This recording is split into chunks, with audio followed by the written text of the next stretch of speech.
Hello everyone, thank you so much for tuning in and welcome back to my channel. Here in the workshop on Madhu and Kumar. Madhu from Vijayanagar, Kumar from Mancherial. Iddaru training unnaru. అయితే ఇక్కడ safari డైకార్ 2.2 litre డైకార్ CRDI VVT ఈ vehicle తాలూకా AC వర్క్స్కి అని చెప్పేసి ఈ compressor open చేయాల్సి వచ్చింది. అంటే compressor పాడైపోయింది. క్లచ్ అయితే కంప్రెసర్ క్లచ్ తాలూకా ఎలక్ట్రోమాగ్నెట్ ఏదైతే ఉంటుందో అది షార్ట్ అయిపోయింది, బాడీకి కాలిపోయింది కూడా, బేరింగ్ కూడా పోయింది. సో ఈ న్యూ లర్నర్స్ ఇది టెక్నీషియన్స్కి నేను నేర్పిస్తున్నాను, మధు అండ్ కుమార్కి. సో ఈరోజు వాళ్ళు ఆ పుల్లీ తీయటం నేర్చుకుంటున్నారు, pulley and clutch.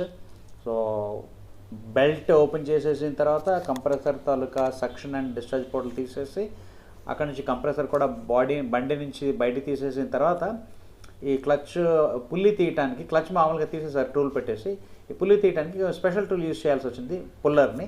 So 3 leg puller పెట్టి ఓపెన్ చేస్తున్నారు. సో ఫస్ట్ టైం తీసినప్పుడు కొంచెం హార్డ్గా ఉంది. దాని తర్వాత మళ్ళీ కొంచెం స్ప్రే వేసేసి మళ్ళీ లోపలికి కొట్టేసి అప్పుడు మళ్ళీ పుల్లర్ పెట్టి లాగినప్పుడు సింపుల్గా వచ్చేసింది. సో మీరు చూస్తూ ఉన్నారు కదా, ఇందులోని మనం చూస్తే ఆ వైర్ చూసారు ఎలా కాలిపోయిందో.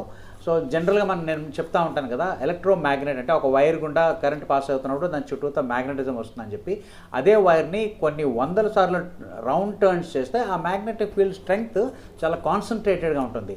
అదే మ్యాగ్నెటిక్ ఫీల్డ్ స్ట్రెంగ్తే క్లచ్ని లాగి పుల్లీకి అటాచ్ చేసి పట్టుకుంటుంది. Hope this video helps somebody. Thank you so much for your time and you all have a good day.